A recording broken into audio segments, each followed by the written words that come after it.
I try to keep my videos that are just totally off topic to an absolute minimum, but I guess it's not absolutely 100% off topic because it can provide interesting ideas for lyrics or ambiance and instrumental music or, themes in music videos. So, gotta ask you all Sleslor,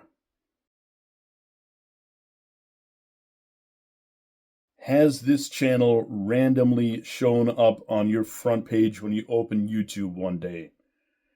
Because that's what happened to me. And by cosmic coincidence, it is the first and only paranormally themed channel that I have ever actually gotten hooked by. Because my interest in that is limited. Now, if you haven't seen it, go look. Maybe you'll get hooked too. But first thing, really, like, did the algorithm just show you this one day? Now, the whole idea is extremely likable English presenter going on walks in the woods and then talking about mostly creepy encounters while hiking in the woods.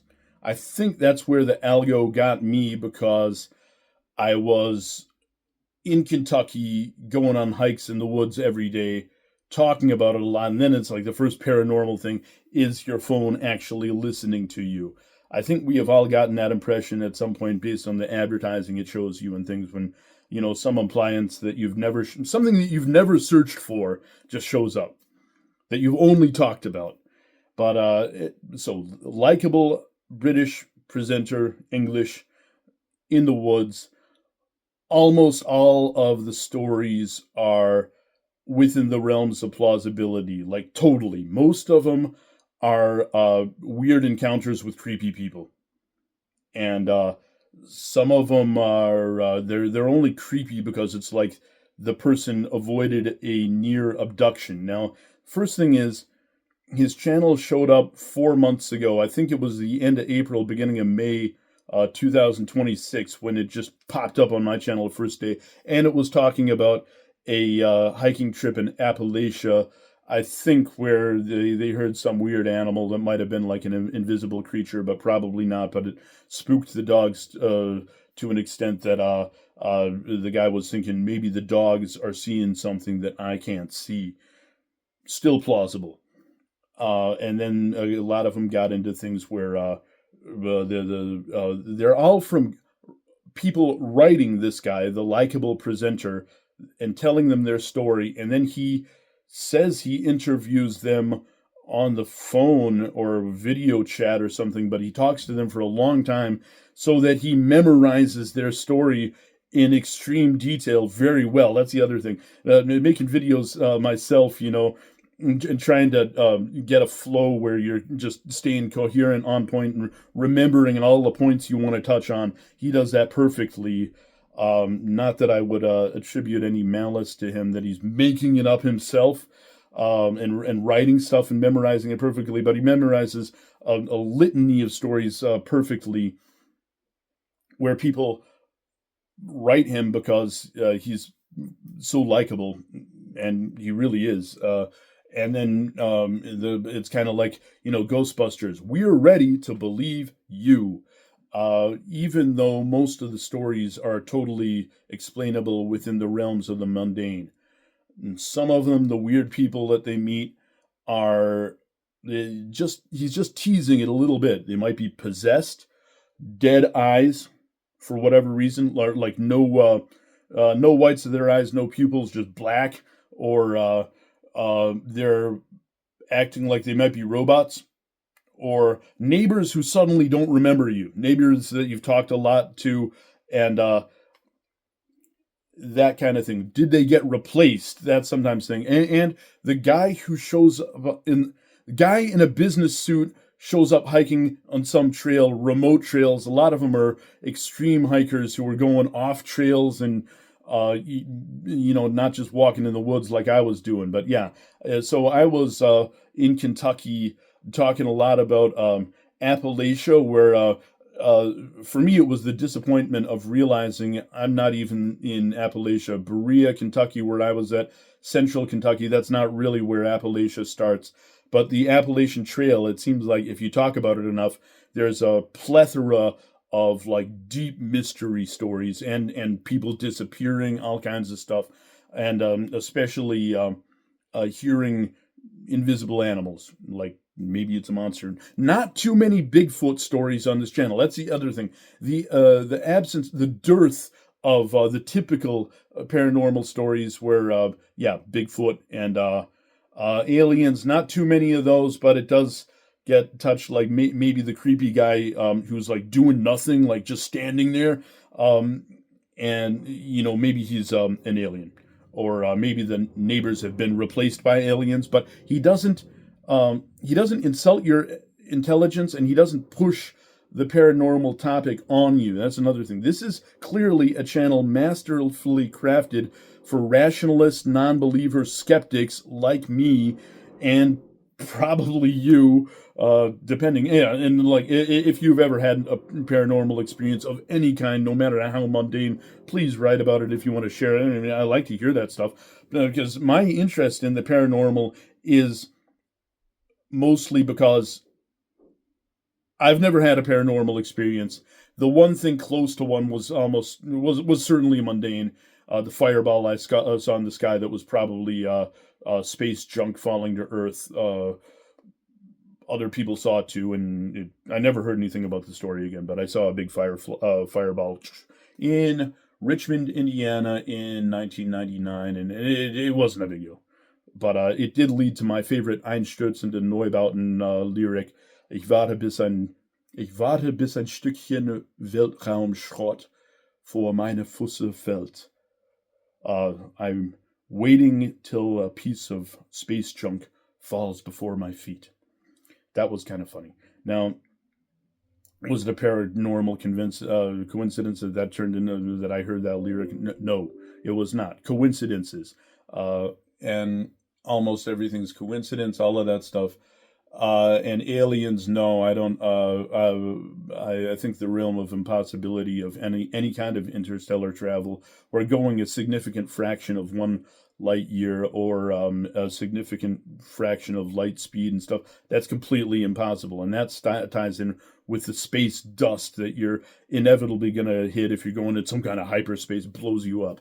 So that's the and then if you what's his name, Patrick Suskind or Larry Suskind? He's a real scientist. If he goes hard into how all space travel is pretty much impossible, and even to the point of even a manned landing on Mars, and with a return trip is impossible. So that's an interesting tangent. Oh yeah, and Sleslor is professional. He does not go on tangents very often, or really short ones, and he stops. He doesn't do excursions like I just did. And okay, there are different themes that he comes up. Yeah, yeah. It's been 4 months since his channel has been up, and he gets just a preponderance of people coming in to tell their stories, and that's already suspicious. How he got 250,000 subscribers in 4 months, I can buy it. That kind of stuff can happen, even though the algo is totally against new. Well, I don't know. Some of the titles are kind of clickbaity about the paranormal, where the story's actually not paranormal. That's another thing. It's kind of, but he really doesn't insult your intelligence or push crackpot theories on you. So the themes can be gang stalking, where there are people showing up that are obviously following you, like enough times. Can't be a coincidence, and things where you narrowly avoid a presumptive abduction, where it seems like it could be an eyes wide shut thing, and there's a lot of going off into the rich people behind the scenes having orgies and doing rituals, which is a theme I like, because that's one I wouldn't put it past him, Oh, another good one is like my husband just changed someday, and he was very successful career.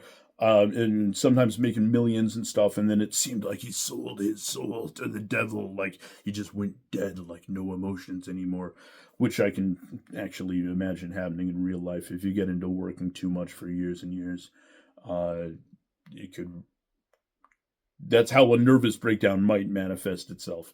But anyway, before I go on too long, did you have any interest in any kind of paranormal subjects? I'm interested in the spirit world for the reason that I believe it does not exist, because I think the preponderance of people who do believe in that stuff and say they have had paranormal experiences, I believe that you can actually have the experience and it's still being basically getting spooked, having a vision. I don't know. I've never had one, and I've taken a lot of drugs. That's another hallucinogenic drugs not being that hallucinogenic, where to the point that you're seeing things that aren't there. Never happened to me. So the disappointment with drugs. I've never done ayahuasca or DMT. That's really the thing where when you hear a preponderance of stories that uh, well, trip reports and paranormal stories that seem to be on the same formulaic theme, either some kind of alien sighting or seance, not seeing a spirit where it might be like a revenant, no, what do you call it? Residual energy of the ghost, like the scientific explanation for ghosts, that kind of thing. They tend to follow a formula, but anytime it's like the one person who sees it and it's not, repeatable or demonstrable in any way, that's where I'm just kind of like, if this stuff happens, and it's every time it's only to the one guy who sees it. Nah, man, like, because there's billions of dead people, and if any of them are projecting some kind of residual energy with any frequency, this is the phenomenon is gonna be known and recognized as science. And I don't think that all scientists are complete skeptics who would just rule this out and not investigate it. If it's repeatable and demonstrable, it would be known. And I think the fascination is that spirit world and aliens, do not exist to the point that we'll never see this stuff. Okay, it's the disappointment with the banality of life, realizing we're trapped in meat space and it's banal to the point that the only magnificent experiences you're ever going to have involve extreme sports, some kind of deep sea diving, skydiving, stuff where you're like flying, or even taking a mountain bike and going straight down off a trail, down a wooded thing where you're pretty much risking death and colliding with a tree. Those kind of experiences, I think that's the closest we're going to get to anything um, well, paranormal, anything that's really exciting. So the disappointment with the unbearable lightness, the unbearable banality of being is my fascination with the paranormal. But I don't watch these channels that much because they're so formulaic. The ancient alien stuff, no way, man. Like, I am fascinated with the possibility of truly prehistoric societies 50,000 years ago being more advanced than you'd ever think. Because I know, like, navigation, sea navigation was definitely a thing in unimaginably prehistoric times. The peopling of Australia, that's one, but Australia is big. You could, I guess, randomly run into it. But, Polynesia, Micronesia, Easter Island, that stuff, I mean, there was navigation in unbelievably ancient times. That's an interesting one. Like, if these people were less primitive than we think, what might have been like? Because the whole idea of the human mind being fully developed, since the Cro-Magnon, like our minds have not actually, it hasn't been long enough for our minds to actually evolve. It's all from the, you know, exponentially sharing information that has made us advanced. But cavemen had the same brain capacity as we do. So that's kind of interesting. Were they really primitive?